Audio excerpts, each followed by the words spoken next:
Olá! Iremos falar sobre equações do primeiro grau, uma matéria muito importante a partir de agora na vida de vocês. Vamos começar da página 108 e iremos até a 116. Equações do primeiro grau. Como vocês podem perceber, temos aqui uma balança, e do outro com alguns pesos. Mas só para vocês entenderem, durante muito tempo, a balança de 2 pratos foi o principal instrumento de medida de quitandas, feiras e mercados. Aos poucos, seu uso foi substituído pela balança de ponteiros e atualmente pela balança digital, que permite mais precisão na medição. A balança de 2 pratos funciona assim. De um lado, coloca-se o produto do qual se quer saber a massa. Do outro, pequenos pesos, até que a balança fique equilibrada. Nesse tipo de balança, o equilíbrio sempre se mantém se adicionamos ou retiramos as mesmas quantidades dos dois lados. Em matemática, podemos usar uma balança equilibrada para representar uma igualdade. Então, como você pode perceber, aqui do outro lado temos uma balança onde de um lado temos 2 esferas e um peso de 1 kg. E do outro lado temos 5 pesos de 1 kg. E estão em equilíbrio. Então, para escrever uma equação, podemos representar assim: 2x, então cada esfera representa x, então temos 2x, certo? Uma esfera aqui e outra aqui. Então, 2x mais 1 é igual a 5 quilos. Por quê? Ela está em equilíbrio. Tá? Então, representando uma equação através da balança, porque ela está em equilíbrio. Tudo que está de um lado é a mesma quantidade, ou o mesmo peso que está do outro lado. No próximo slide, irei explicar o passo a passo, a forma de resolver de cada um. Bom, aqui temos, pessoal, uma balança com nos 2 pratos, ela está em equilíbrio, O peso de um lado é o mesmo que está do outro lado. Desse lado temos uma esfera e 2 quilos. Do outro lado temos 5 esferas e 1 quilo. E para mim escrever, a representação que está no desenho dessa balança em uma equação, se escreve x, porque é uma esfera, tá? O x é a esfera, mais 2 quilos, que é 2 quilos, tá aqui, é igual a 5 esferas, 5x, mais 1. Então, eu escrevi uma equação do primeiro grau, tá bom? Esta é uma equação. E uma coisa importante para vocês gravarem, tudo que tiver antes do sinal de igualdade, ele é chamado primeiro membro. Tudo que é depois do sinal de igualdade é chamado segundo membro, tá bom? Então, primeiro membro antes do sinal de igualdade. Segundo membro, o que está depois do sinal de igualdade. E na equação, a letra x representa um número desconhecido. Por isso é chamado de incógnita. Tá? Mas por que o conteúdo passado foi chamado de variável? Deixa eu explicar. Quando você fala, por exemplo, x mais 3, o x ele pode assumir qualquer valor. O x pode ser 5, 10, 20, qualquer valor, porque ela é uma expressão. Então, o x ela é uma variável. Agora, se eu coloco aqui para vocês, igual a 5, x pode ser 5, 10, 20, qualquer valor? Não. O único valor que satisfaz esta equação, se eu substituir o x, é o 2. 2 mais 3 é igual a 5. Então, o x aqui é igual a 2. Então, por isso que na equação a letra é chamada incógnita. Bom? E toda equação que pode ser escrita no formato ax mais b igual a zero, em que a e b são racionais e a é diferente de zero, é denominada equação do primeiro grau com uma incógnita. Isso é muito importante vocês saberem, tá? Vocês vão ver bastante isso daqui, ax mais b igual a zero.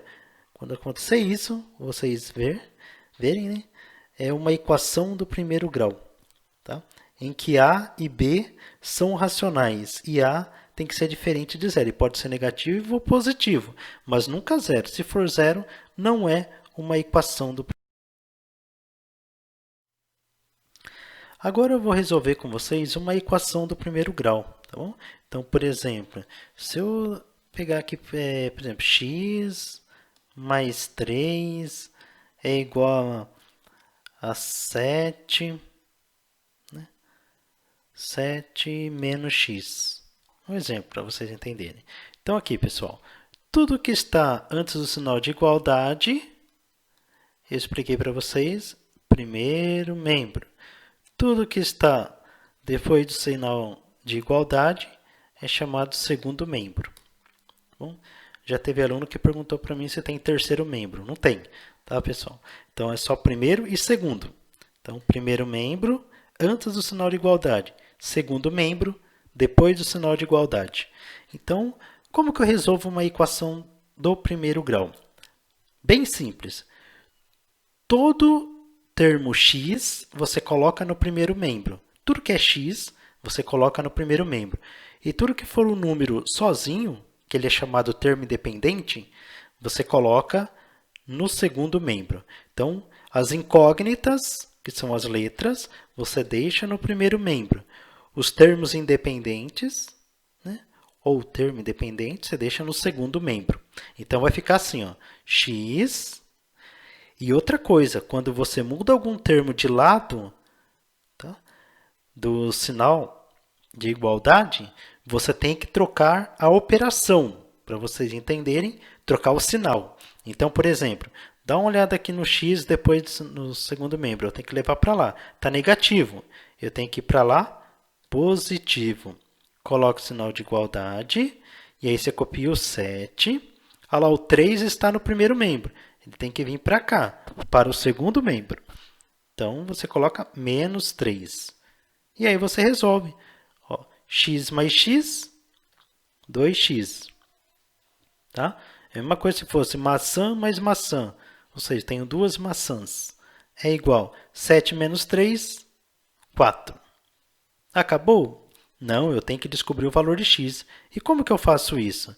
Lembre-se, eu tenho 2, vocês aprenderam, né, que todo número junto com uma letra é uma multiplicação. Todo número junto com uma letra é uma multiplicação. Então, vocês têm que fazer a operação inversa. Eu vou continuar aqui do outro lado. Então, o que você vai fazer? Se está multiplicando, você vai passar dividindo. E como que eu faço isso? X é igual a 4 sobre 2. Lembra? Toda fração é uma divisão. Então, se 2 está multiplicando x, eu passo dividindo. Então, 4 dividido por 2 é 2. Portanto, eu encontrei o valor de x é 2. Será que isso é verdade? É só você vir aqui no começo e substituir o 2 no lugar de x. 2 mais 3, 5. 7 menos 2, 5. 5 é igual a 5. Tá bom? Esse tipo de conta, de equação, é facinho, só é você descobrir se está certo ou não. É só você substituir lá no começo, né, de x mais 3 igual a 7 menos x, e fazer os cálculos.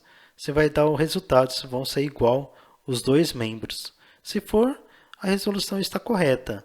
Se não for, ou seja, algum passo aí das contas na hora de fazer os cálculos está errado. E aí você volta e faça de novo. E depois tem um S, que é chamado conjunto solução. Tá? Abre chave e coloca o 2 dentro da chave. Ou seja, o conjunto solução que satisfaz esta equação é o 2. Tá? Então, x é igual a 2. No próximo encontro, eu vou explicar melhor, tá? Para vocês resolvendo outros tipos de equações. Agora, a resolução de situações problema, pessoal. Então, vamos lá. Primeira coisa, você tem que compreender o problema, tá? Ler várias vezes, né? Verificar o que o exercício está pedindo. Em segundo lugar, identificar e representar a incógnita na situação problema por uma letra. Pode ser qualquer letra. A mais usual é a letra X, mas pode ser qualquer letra. O terceiro, pessoal, passo importante é escrever a equação de situação problema. Por exemplo, se eu falar assim, o número mais 3 é igual a 5. Então, você tem que escrever, né? O número mais 3 é igual a 5. Entendeu? Então, além de compreender, né, identificar a incógnita na situação problema, você tem que escrever. Tá? E no quarto, resolver a equação estabelecida. Então, depois que você escrever a equação da situação problema, você tem que resolver a equação. E em quinto, interpretar a solução da equação, isto é, verificar se a raiz da equação satisfaz as condições inseridas na situação problema. Ou seja, todo o resultado de uma equação, pessoal, ela é chamado de raiz, tá? Ou conjunto de solução, né? Como eu falei na explicação do slide anterior. Mas ela é chamada de raiz também, tá bom? Você vai ver que em vários momentos tem exercício falando encontre a raiz da equação tal. Então, é o x, né? O conjunto de solução. Qual é o resultado? Qual é o valor de x que satisfaz esta equação? Ou seja, qual é a raiz, tá bom? Então, neste exemplo aqui que eu fiz, o x aqui é 2, então a raiz seria o 2, certo? Espero que vocês compreenderam. Façam os exercícios. No próximo encontro, farei a correção.